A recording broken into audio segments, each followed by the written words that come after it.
Welcome to Sudheer edutech YouTube channel. నేను మీ సుధీర్ సార్ని. 2024 July 2 ఇవాల్టి కరెంట్ అఫైర్స్. ఫస్ట్ క్వశ్చన్, ప్రపంచ క్రీడా జర్నలిస్టుల దినోత్సవాన్ని ప్రతి ఏటా ఏ తేదీన నిర్వహించబడును? ప్రపంచ క్రీడా జర్నలిస్టుల దినోత్సవం ప్రతి ఏటా జూలై 2న నిర్వహిస్తారు. జూలై 2 గుర్తుపెట్టుకోవాలి. చూడండి, IAPS అనే సంస్థ ఉంటుందన్నమాట ప్రపంచవ్యాప్తంగా. ఇంటర్నేషనల్ అసోసియేషన్ ప్రెస్ స్పోర్ట్స్ అన్నమాట. ఇంటర్నేషనల్ అసోసియేషన్ ప్రెస్ స్పోర్ట్స్ ఇది 1924 జూలై 2న ఏర్పడింది. 1924లో సమ్మర్ ఒలింపిక్స్ ప్యారిస్లో జరిగాయన్నమాట. ఆ సందర్భంగా 1924 జూలై 2వ తారీఖున ఈ IAPS అనేటువంటి ఒక సంస్థ ఏర్పడిందనమాట. ఆ సందర్భంగా ప్రతి ఏటా జూలై 2ను ఓకేనా ఈ దినోత్సవంగా నిర్వహిస్తారన్నమాట. ప్రపంచ క్రీడా జర్నలిస్టుల దినోత్సవంగా జూలై 2ను గుర్తుపెట్టుకోవాలి. ఈ ఏడాది 100వది అనమాట. 100 గుర్తుపెట్టుకోవాలి. 1924లో ఫస్ట్ నిర్వహించారు. ఇప్పుడు 2024 కాబట్టి ఇది ఎన్నవది అంటే కనుక 100, నెంబర్ 100గా గుర్తుపెట్టుకోవాలి. 100వ ప్రపంచ క్రీడా జర్నలిస్టుల దినోత్సవం అనమాట. ఎవరికైతే క్రీడల పట్ల మరియు జర్నలిజం పట్ల ఆసక్తిగా ఉంటుందో వాళ్ళు ఓకేనా దీనిలో బాగా రాణించడం జరుగుతుందన్నమాట. వారిని ప్రతి ఏటా ఈ వార్తా సంస్థలు ఉంటాయి కదా, ఈ వార్తా సంస్థలు ఏవైతే ఉంటాయో వారందరినీ కూడా గౌరవించి కూడా మనం చూస్తూ ఉంటాం. ఎవరిని? ఈ స్పోర్ట్స్ జర్నలిస్టులు అనమాట. స్పోర్ట్స్ జర్నలిస్టులను గౌరవించుకుంటూ ఉంటాం అన్నమాట మనం. ఓకేనా, కాబట్టి గుర్తుపెట్టుకోవాలి. స్పోర్ట్స్ పైన మరియు జర్నలిజం పైన రెండింటిపైన ఆసక్తి ఉన్న వాళ్ళే దీనిలో రాణించడం జరుగుతుందన్నమాట. ఈ డేట్ బాగా ఇంపార్టెంట్, గుర్తుపెట్టుకోవాలి కాస్త. సెకండ్ క్వశ్చన్, కృష్ణానది బోర్డు చైర్మన్గా శివనందన్ కుమార్ స్థానంలో ఎవరు నియమితులయ్యారు? కృష్ణానది బోర్డు చైర్మన్గా శివనందన్ కుమార్ స్థానంలో నియమితులైన వారు అతుల్ జైన్. న్యూ అపాయింట్మెంట్స్లో నోట్ చేసుకోవాలి. గోదావరి బోర్డు కానీ కృష్ణా బోర్డు కానీ ఇట్లా బోర్డు చైర్మన్లను ఎగ్జామ్లు అడుగుతారు మారినప్పుడు. కాబట్టి ఇంపార్టెంట్గా అతుల్ జైన్ రోజు వార్తల్లో ఉన్నాడు. కృష్ణా నదీ బోర్డు చైర్మన్గా నియమితులవుతూ వార్తల్లో నిలిచారన్నమాట అతుల్ జైన్. ఓకేనా, నెట్ క్లాస్లో మనం చెప్పుకున్నాం ఏంటంటే కనుక ఆర్మీ నూతన చీఫ్గా ఉపేంద్ర ద్వివేది ఎన్నిక కావడం మనకు తెలుసు. ఇటీవలనే నేవీ చీఫ్గా దినేష్ కుమార్ త్రిపాఠి, అదే నేవీ వైస్ చీఫ్గా కూడా Krishna Swaminathan, navy vice chief Krishna Swaminathan పేరు విన్నాం. ఆకాశవాణి బోర్డు చైర్మన్గా మౌసుమి చక్రవర్తి పేరు విన్నాం. మౌసుమి. సుప్రీంకోర్టు బార్ అసోసియేషన్ చైర్మన్గా కపిల్ సిబాల్ పేరు విన్నాం. ఓకేనా, అదేవిధంగా మణిపూర్ తొలి మహిళా DGP ఇదసినా నోక్రమ్ పేరు విన్నాం. చాలా ఇంపార్టెంట్, ఇదసినా తొలి మహిళా DGP అనమాట. ఇట్లా చాలా ఆంధ్రప్రదేశ్ ఇటీవల DGPగా నియమించబడ్డాడు. ఆంధ్రప్రదేశ్ నూతన DGPగా ద్వారకా తిరుమలరావు కూడా నియమించబడ్డారు. ఇట్లా నూతన నియామకాలన్నీ కూడా నోట్ చేసుకోవాలి. అదేవిధంగా ఇటీవల 4 రాష్ట్రాల ఎలక్షన్స్ ముఖ్యమంత్రుల పేర్లు నోట్ చేసుకోవాలి. ఒరిస్సా ముఖ్యమంత్రిగా మోహన్ చరణ్ మాజీ. అరుణాచల్ ప్రదేశ్ ముఖ్యమంత్రిగా ఇది వరకు ముఖ్యమంత్రి ఆయనే, ఇప్పుడు కూడా ఆయనే ముఖ్యమంత్రి, తిరిగి ఎన్నికయ్యాడనమాట. పెమా ఖండు. అదేవిధంగా సిక్కిం ముఖ్యమంత్రి ప్రేమ్ సింగ్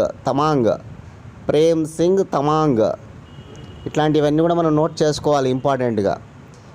ఇంకా కృష్ణానది వచ్చింది కాబట్టి కృష్ణానది జన్మస్థలం మహారాష్ట్రలోని మహాబలేశ్వరం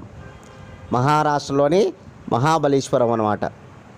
కృష్ణానది ప్రవహించే రాష్ట్రాలు 4: మహారాష్ట్ర, కర్ణాటక, తెలంగాణ, ఆంధ్రప్రదేశ్. కృష్ణానది అంతమయ్యేది ఆంధ్రప్రదేశ్లోని కృష్ణా జిల్లాలోని హంసలదీవి వద్ద. ఆంధ్రప్రదేశ్లోని కృష్ణా జిల్లాలోని హంసలదీవి వద్ద అంతమవుతుంది. ఎక్కడ? ఏ సముద్రంలో? బంగాళాఖాతంలో, బే ఆఫ్ బెంగాల్. కృష్ణానది ఎక్కువగా ప్రవహించే రాష్ట్రం కర్ణాటక రాష్ట్రం. ఎక్కువగా కర్ణాటకలో ప్రవహిస్తుంది. విజయవాడ నగరం కృష్ణా నది ఒడ్డున ఉంటుంది. కృష్ణా నది ఒడ్డున ఉన్నటువంటి పుణ్యక్షేత్రాలు: 1 శ్రీశైలం, 2 ఆలంపూర్. శ్రీశైలము, ఆలంపూర్ ఈ 2 పుణ్యక్షేత్రాలు కూడా కృష్ణానది ఒడ్డునే ఉంటాయన్నమాట, గుర్తుపెట్టుకోవాలి. కృష్ణా నదికి గల ఉపనదులు: పీలేరు, భీమా, దిండి, మూసీ నది, ఘటప్రభ, మలప్రభ, పంచగంగ, దూద్గంగ, మున్నేరు. ఓకేనా? మున్నేరు, తుంగభద్ర, కోయిన ఇట్లాంటి ఉపనదులన్నీ కూడా కృష్ణానదికి ఉంటాయన్నమాట. కృష్ణానదికి గల అతిపెద్ద ఉపనది తుంగభద్ర. బాగా నేర్చుకోవాలి కృష్ణానది గల ఉపనదులు, ఇంపార్టెంట్ అనమాట. కృష్ణ, పాలేరైన భీమా, తిండి తిని మూసిన ఘటంలోని పంచగంగను తాగి తుంగలోకి దిగి మలప్రభ అనే పువ్వును కోయిన అని అడిగాడు. చిన్న కోడ్ గుర్తుపెట్టుకుంటే ఈ కథ ఆ ఉపనదులన్నీ కూడా మీకు వచ్చేస్తాయి అన్నమాట. పాలేరు, భీమా, దిండి, మూసీ నది, ఘటప్రభ, మలప్రభ, పంచగంగ, దూద్గంగ, కోయిన. ఓకేనా? ఇవన్నీ కూడా ఉపనదులు అన్నమాట. భారతదేశంలో రెండవది అతిపెద్ద ఉపనది గోదావరి అయితే, 3వది కృష్ణానే. అన్నిటికంటే పెద్దది గంగా, 2nd గోదావరి, 3rd కృష్ణానది అన్నమాట. దక్షిణ భారతదేశంలో అయితే 2వ అతిపెద్ద నది గోదావరి నది తర్వాత. ఓకేనా? కృష్ణానది పొడవు 1400 కిలోమీటర్లు, 1400 కిలోమీటర్లు అనమాట. 3rd question: royal Challengers Bengaluru batting కోచ్గా ఎవరు నియమితులయ్యారు? ఆర్సీబీ అంటాం కదా. రాయల్ ఛాలెంజర్ బెంగళూరు బ్యాటింగ్ కోచ్గా నియమితులైన వారు దినేష్ కార్తిక్. మనందరికీ తెలిసి ఇటీవల దినేష్ కార్తిక్ రిటైర్మెంట్ ప్రకటించాడని. ఈ ఐపీఎల్ కంప్లీట్ అయిపోయిన తర్వాత దినేష్ కార్తిక్ రిటైర్మెంట్ ప్రకటించాడని మనందరికీ తెలుసు. ఈ నేపథ్యంలో ఆయనకు రాయల్ ఛాలెంజర్స్ బెంగళూరు వాళ్ళు, ఆర్సీబీ వారు ఆయనను బ్యాటింగ్ కోచ్గా నియమించుకున్నారనమాట. చాలా ఇంపార్టెంట్, ఎందుకంటే ఇటీవల రిటైర్మెంట్ ప్రకటించిన గొప్ప ప్లేయర్ దినేష్ కార్తిక్. అటువంటి దినేష్ కార్తిక్ ఇటీవల దేనికి బ్యాటింగ్ కోచ్గా నియమించబడ్డాడనేది ఇంపార్టెంట్ ఆర్సీబీకి. రాయల్ ఛాలెంజర్స్ బెంగళూరు అనేటువంటి టీం అనగానే మనందరికీ ఐపీఎల్ గుర్తుకొస్తుంది. ఐపీఎల్లో ఈ ఏడాది 17వ ఎడిషన్లో 10 టీంలు పార్టిసిపేట్ చేశాయి. అందులో ఒకటి రాయల్ ఛాలెంజర్స్ బెంగళూరు అనమాట. విన్నర్ వచ్చేసి ఈ ఏడాది 17వ ఎడిషన్ విన్నర్ వచ్చేసి కోల్కతా నైట్ రైడర్స్ అనమాట, కేకేఆర్. రన్నర్ వచ్చేసి runner Sunrisers Hyderabad, SRH అనమాట. Winner KKR, runner SRH, note చేసుకోవాలి. కేకేఆర్ టైటిల్ 3rd టైం అనమాట. కేకేఆర్కు టైటిల్ రావడం 3rd టైం అనమాట. ఇక ప్రతి ఏటా కూడా ఉండే సీజన్లో ఖచ్చితంగా ఎక్కువ పరుగులు ఎవరైతే చేస్తారో వారికి ఆరెంజ్ క్యాప్ ఇవ్వడం, అదేవిధంగా ఎక్కువ వికెట్లు తీసిన వారికి పర్పుల్ క్యాప్ ఇవ్వడం జరుగుతుందన్నమాట. ఈ ఏడాది orange cap Virat Kohli royal Challengers Bengaluru RCB team. ఓకేనా? ఆయన సాధించినటువంటి రన్స్ ఏంటంటే 741, 741 అనమాట. ఇక పర్పుల్ క్యాప్ ఎవరి అంటే కనుక purple cap Axar Patel, Punjab Kings. Harshal Patel వచ్చేసి పంజాబ్ కింగ్స్ టీం తరపున టీం అన్నమాట, గుర్తుపెట్టుకోవాలి. పంజాబ్ కింగ్స్ టీం అన్నమాట. సాధించిన వికెట్లు 24 వికెట్లు. ఇక మోస్ట్ వాల్యుబుల్ ప్లేయర్గా, అత్యంత విలువైన ఆటగాడిగా సునీల్ నరైన్ టీం వచ్చేసి ఓకేనా కేకేఆర్ అనమాట, కోల్కతా నైట్ రైడర్స్ టీం అనమాట. మోస్ట్ వాల్యుబుల్ ప్లేయర్ అనమాట. ఇవి ఐపీఎల్లో ఇంపార్టెంట్ విషయాలుగా మీరు నోట్ చేసుకోవాలి. ఓకేనా? టాటా వాళ్ళు ఈసారి స్పాన్సర్గా ఉన్నారు, మనందరికీ తెలుసు. టాటా ఓకేనా, ఐపీఎల్కు స్పాన్సర్ టాటా అనమాట. క్వశ్చన్: లడఖ్లోని షోక్ ఉపనదిలో T-72 ట్యాంకు కొట్టుకుపోయి సైనికులు మరణించారు. అయితే షోక్ ఏ నది ఉపనది? చూడండి, చాలా ఇంపార్టెంట్ అనమాట. ఎందుకంటే మన భారత ఆర్మీ మన సైనికులు ఒక 5 మంది మరణించడం జరిగిందనమాట. ఏ ఉపనదిలో మరణించారు అంటే కనుక ష్యోక్ అనేటువంటి ఒక ఉపనది అనమాట. ఒక ట్రిబ్యూటరీలో చనిపోవడం జరిగింది, మృతి చెందడం జరిగిందన్నమాట. ఏ ట్యాంకు కొట్టుకుపోవడం వల్ల అంటే కనుక T-72 అనేటువంటి ఒక ట్యాంకు కొట్టుకుపోవడం వల్ల వాళ్ళు 5 మంది కూడా చనిపోవడం జరిగిందనమాట. వారి కార్యకలాపాల్లో భాగంగా వాళ్ళు నిర్వర్తిస్తూ ఆ T-72 అనేటువంటి ట్యాంకులో ఉండగా అక్కడ నీటి మట్టం పెరిగి ఆ ట్యాంక్ కొట్టుకొని పోయి వీళ్ళు కూడా చనిపోవడం జరిగిందనమాట. కాబట్టి ఈరోజు ఒక ఉపనది, ఒక ట్యాంక్ వార్తల్లో ఉంది. T-72 ట్యాంకు, ష్యోక్ అనేటువంటి ఉపనది కానీ గుర్తుపెట్టుకో. ఏ నది ఉపనది ఇది అంటే సింధు నది. మన భారతదేశంలో ఇండస్ నది, హిమాలయ నదులు అనేటువంటివి ప్రధానంగా 3 ఉన్నాయన్నమాట మనకు. గంగా, సింధు, బ్రహ్మపుత్ర. అందులో సింధు కూడా ఒకటి అనమాట. సింధు కూడా ఒకటి గుర్తుపెట్టుకోవాలి అందరూ కూడా, ఓకేనా. చాలా ఇంపార్టెంట్గా మనం చూస్తే కనుక ఈ సింధు నదికి సంబంధించినటువంటి విషయాలు మనం ఓకేనా చూసినట్లయితే కనుక సింధు నది టిబెట్లోని మానస సరోవరంలో జన్మిస్తుందన్నమాట. టిబెట్లోని మానస సరోవరంలో జన్మిస్తుంది, మౌంట్ కైలాసగిరి పర్వతాలలో. తర్వాత మన భారతదేశం లడక్ గుండా, ఇంకా లడక్ అనేటువంటి కేంద్రపాలిత ప్రాంతం ఉంది కదా మనకి, దాని గుండా పాకిస్తాన్కి వచ్చి అక్కడ కరాచీలో అరేబియా సముద్రంలో అది కలిసిపోవడం జరుగుతుంది సింధు నది. ఆ సింధు నదికి గల ఉపనదులు ప్రధానంగా ఎడమవైపున జీలం, చినాబ్, రావి, బియాస్, సట్లేజ్ అనేవి ఉంటాయన్నమాట. జీలం, చినాబ్, రావి, బియాస్, సట్లేజ్ సింధు నదికి ప్రధాన ఉపనదులు. ఇవి బాగా తెలుసు మనందరికి కూడా.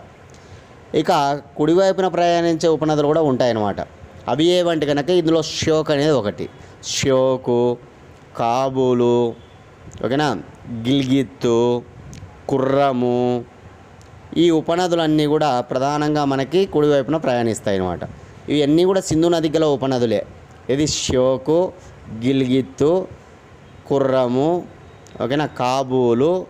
క్వశ్చన్ నెంబర్ 5, ఏ రాష్ట్రంలో FSSAI జరిపిన తనిఖీలో పానీపూరి శాంపిల్స్ భద్రతా ప్రమాణాలు విఫలమయ్యాయని తేలింది?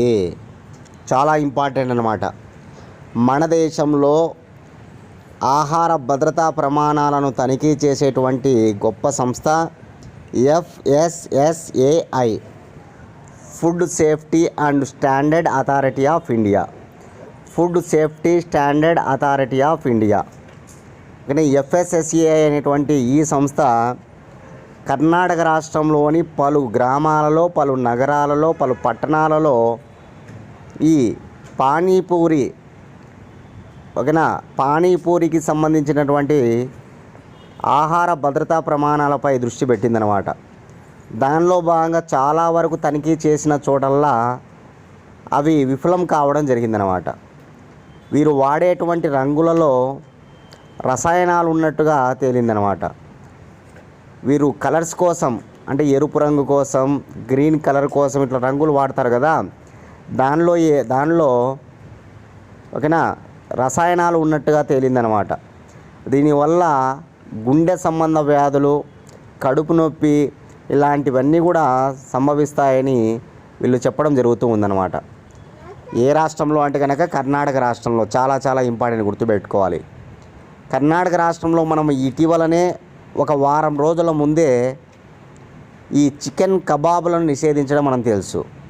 చికెన్ కబాబ్ కంటే ముందు ఓకేనా ఈ పీచు మిఠాయి, ఎర్రగా ఉన్నటువంటి పీచు మిఠాయిలు నిషేధించడం కూడా మనకు తెలుసు అనమాట. పీచు మిఠాయిలో రోడమైన్ బి అనేటువంటి రసాయనం ఉంటుంది. అది చాలా హానికరం అన్నమాట. తమిళనాడు రాష్ట్రంలో, కర్ణాటక రాష్ట్రంలో, ఉత్తరాఖండ్ రాష్ట్రాల్లో ఒక పీచు మిఠాయి నిషేధం మనకు తెలుసు. చికెన్ కబాబ్ అయితే కనుక కర్ణాటక రాష్ట్రం అన్నమాట. ఈ చికెన్ కబాబ్లో వాడేటువంటి ఓకేనా రసాయనాలు క్యాన్సర్ని కలిగించేటువంటి కారకాలు అనమాట. కార్సినోజెనిక్ ఏజెంట్స్ అనమాట. అవి ఏమంటే కనుక కాట్రాజెన్ అనేటువంటిది ఒకటి, మరొకటి ఓకేనా సన్యట్ ఎల్లో అనేటువంటి రసాయనం. ఈ రసాయనాలు వాడడం వల్ల ఓకేనా హానికరం అన్నమాట. చాలా చికెన్ కబాబ్లో రంగుల కోసం ఈ రసాయనాలు వాడుతూ ఉన్నారన్నమాట. కాబట్టి అవి కూడా మనకు ఓకేనా. చికెన్ కబాబ్ను ఏ రాష్ట్రం నిషేధించారంటే కర్ణాటక. ఇప్పుడు పానీపూరి షాంపులలో తనిఖీలు చేస్తే కనుక అన్నీ కూడా విఫలమయ్యాయన్నమాట. కానీ అది కూడా ఏ రాష్ట్రం అంటే కర్ణాటక రాష్ట్రం, గుర్తుపెట్టుకోవాలి. కాబట్టి పానీపూరిని కూడా నిషేధించే అవకాశం ఉంది కర్ణాటక రాష్ట్రంలో. ఆల్రెడీ పీచు మిఠాయి, చికెన్ కబాబ్ నిషేధించిన కర్ణాటక రాష్ట్రం రానున్న రోజుల్లో ఈ పానీపూరీలు కలర్స్ వాడకూడదు అనమాట. న్యాచురల్గా పానీపూరి ఉండొచ్చు, కానీ ఈ కలర్స్ వాడతారు కదా, రంగు వాడతారనమాట. ఓకేనా. దానికోసం ఓకేనా అట్లాంటి పానీపూరి నిషేధించే అవకాశం ఉందన్నమాట. చాలా ఇంపార్టెంట్, గుర్తుపెట్టుకోవాలి. FSSAI పూర్తి పేరు కూడా ఎగ్జామ్లో important. Food security standard authority of India. Class follow అయ్యే వాళ్ళందరూ దయచేసి అందరూ లైక్ చేయండి ప్లీజ్. ఇంకా ఎవరైనా సబ్స్క్రైబ్ చేసుకోండి. మన ఛానల్ని మీ ఫ్రెండ్స్ ఎవరైనా ఉంటే ముగ్గురికి షేర్ చేయండి. Question number 6. మహారాష్ట్ర తొలి మహిళా ప్రభుత్వ ప్రధాన కార్యదర్శిగా ఎవరు నియమితులయ్యారు? మహారాష్ట్ర తొలి మహిళా ప్రభుత్వ ప్రధాన కార్యదర్శిగా నియమితులైన వారు సుజాత సౌనిక్. మనం ఇమేజ్లో చూడొచ్చు సుజాత సౌనిక్ గారిని. ఈమె ప్రజెంట్ మహారాష్ట్ర తొలి మహిళా చీఫ్ సెక్రటరీ. సిఎస్ అంటాం కదా, సిఎస్ అంటే చీఫ్ సెక్రటరీ అని, ప్రభుత్వ ప్రధాన కార్యదర్శి అనమాట.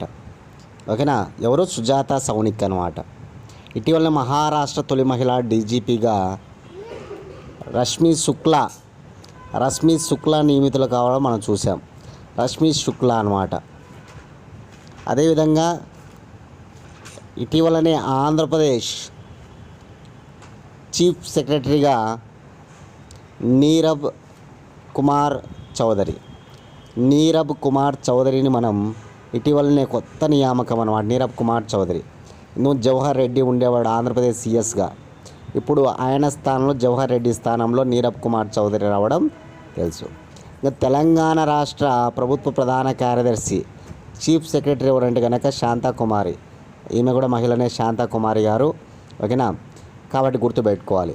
మహారాష్ట్ర తొలి మహిళా ప్రభుత్వ ప్రధాన కార్యదర్శి ఎవరంటే సుజాత సౌనిక్.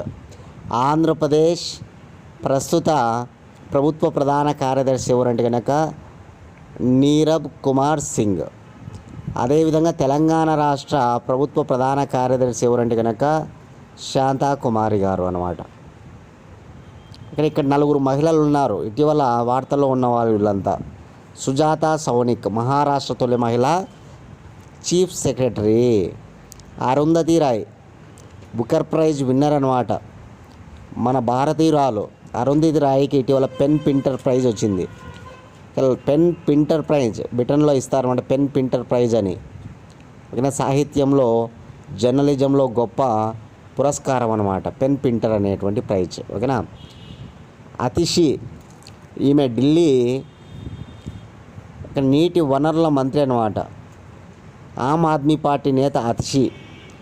ఈమె ఢిల్లీకి నీటి కోసం పోరాడుతూ ఉంది.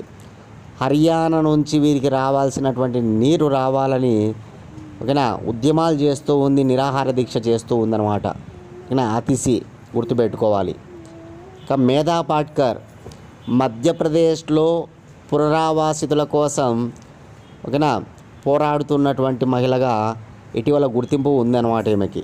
మేధా పాట్కర్ నర్మదా బచావో ఆందోళన చేపట్టినటువంటి నేత ఈ మేధా పాట్కర్.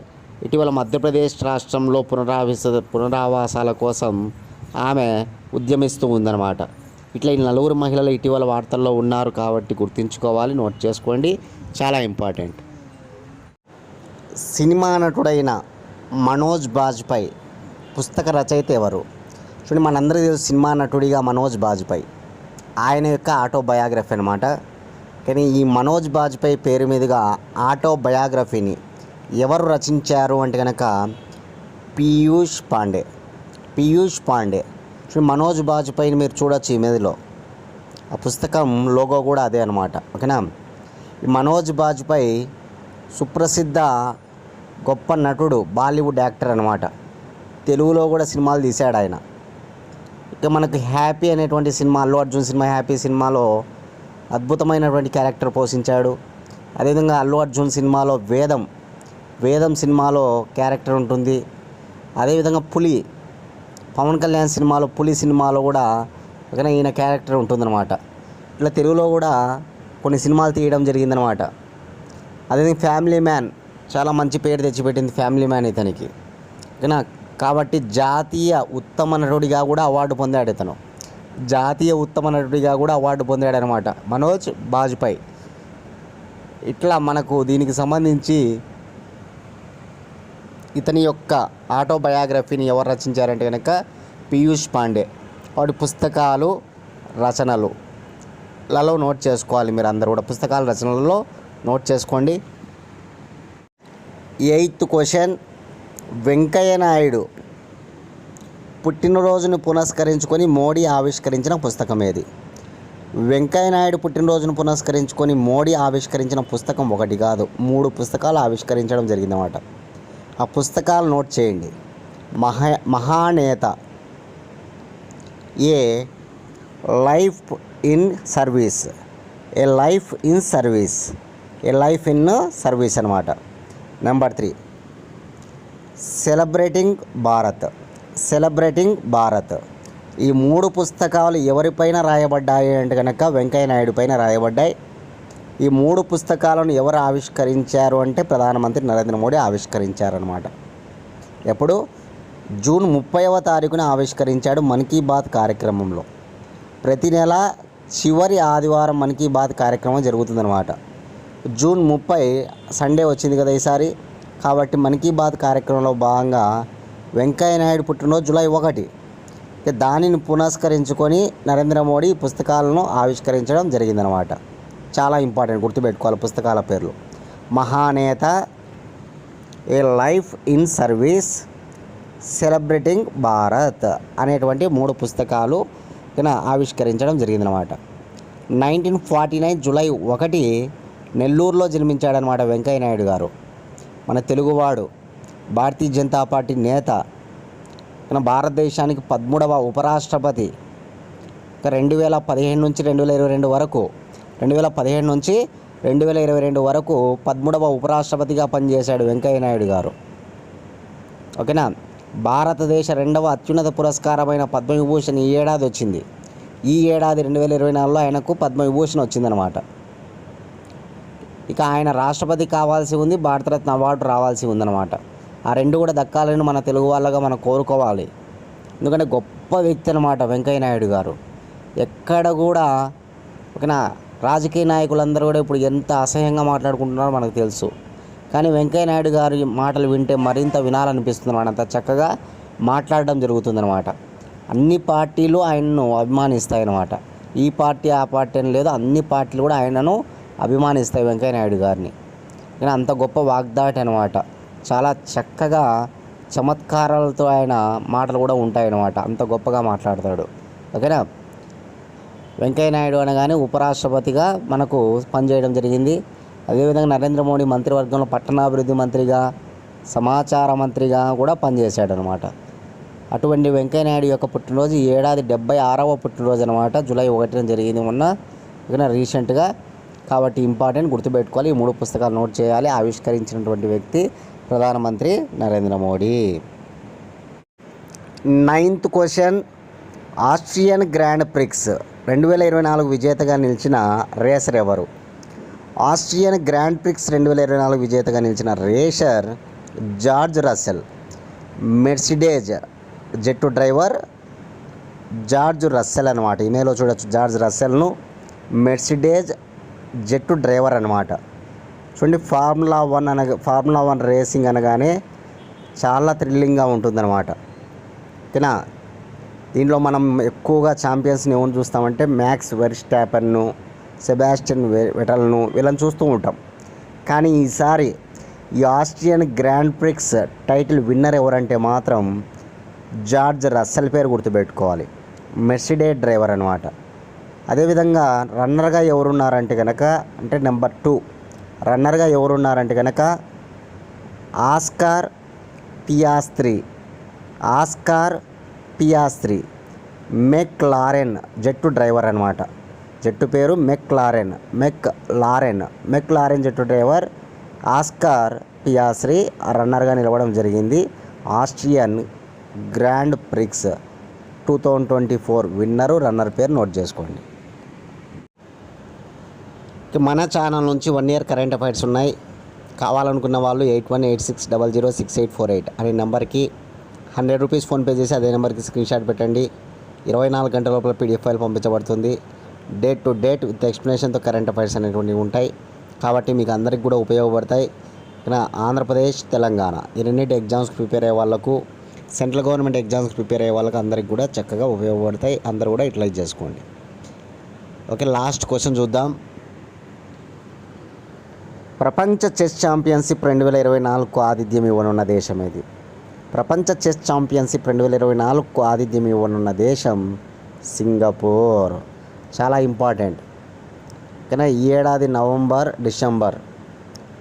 డిసెంబర్లో జరగబోతున్నటువంటిది ప్రపంచ చెస్ ఛాంపియన్షిప్ అనమాట. పోయిన ఏడాది 17వ చెస్ ఛాంపియన్గా నిలిచినటువంటి వాడే డింగ్ లిరెన్. ఆ డింగ్ లిరెన్ ఇప్పుడు డిఫెండింగ్ ఛాంపియన్గా దిగబోతూ ఉన్నాడనమాట. మన భారతదేశానికి చెందినటువంటి దొమ్మరాజు గుకేష్తో తలపడనున్నాడనమాట. దొమ్మరాజు గుకేష్ మరియు గత ఏడాది ఛాంపియన్ అయినటువంటి డిఫెండింగ్ ఛాంపియన్గా దిగబోతున్నటువంటి డింగ్ లిరెన్, చైనా దేశానికి చెందిన డింగ్ లిరెన్, వీళ్ళిద్దరు తలబడబోతున్నారు, గుర్తుపెట్టుకోవాలి. పోయిన ఏడాది డింగ్ లిరెన్ 17వ ఛాంపియన్గా నిలిచాడనమాట. చైనా నుంచి మొట్టమొదటిసారిగా ఛాంపియన్ అయ్యాడు పోయిన ఏడాది డింగ్ లిరెన్. అతను ఈసారి తలబడబోతూ ఉన్నాడు మన భారతీయుడితో, దొమ్మరాజు గుకేష్తో. మనం అందరం కూడా కోరుకోవాలి ఖచ్చితంగా ఈసారి మన భారతీయుడికే ప్రపంచ చెస్ ఛాంపియన్షిప్ టైటిల్ దక్కాలని. ఇప్పటి నుంచే కోరుకోండి బలంగా. ఖచ్చితంగా మనమే విన్నర్ అవుతాం. దొమ్మరాజు గుకేష్ విజయం సాధించి మన భారతీయులను విజయ పదాన నిలబెట్టడం జరుగుతుందన్నమాట. మ్యాగ్నస్ కార్ల్సన్ పోయిన ఏడాది ఓడిపోయాడు. ఓకేనా, మ్యాగ్నస్ కార్ల్సన్ అనమాట. ఈ ఏడాది డింగ్ లిరెన్ ఓడిపోతున్నాడు అనమాట. కాబట్టి గుర్తుంచుకోండి, చాలా చాలా ఇంపార్టెంట్. సింగపూర్లో జరగనుంది. ఎవరెవరు తలపడనున్నారు అంటే కనుక డింగ్ Liren versus Dommaraju Gukesh India, డింగ్ లిరెన్ చైనా. ఇవి వాటి కరెంట్ అఫైర్స్. రేపటి క్లాస్లో మళ్ళీ కలుసుకుందాం ఫ్రెండ్స్. థ్యాంక్స్.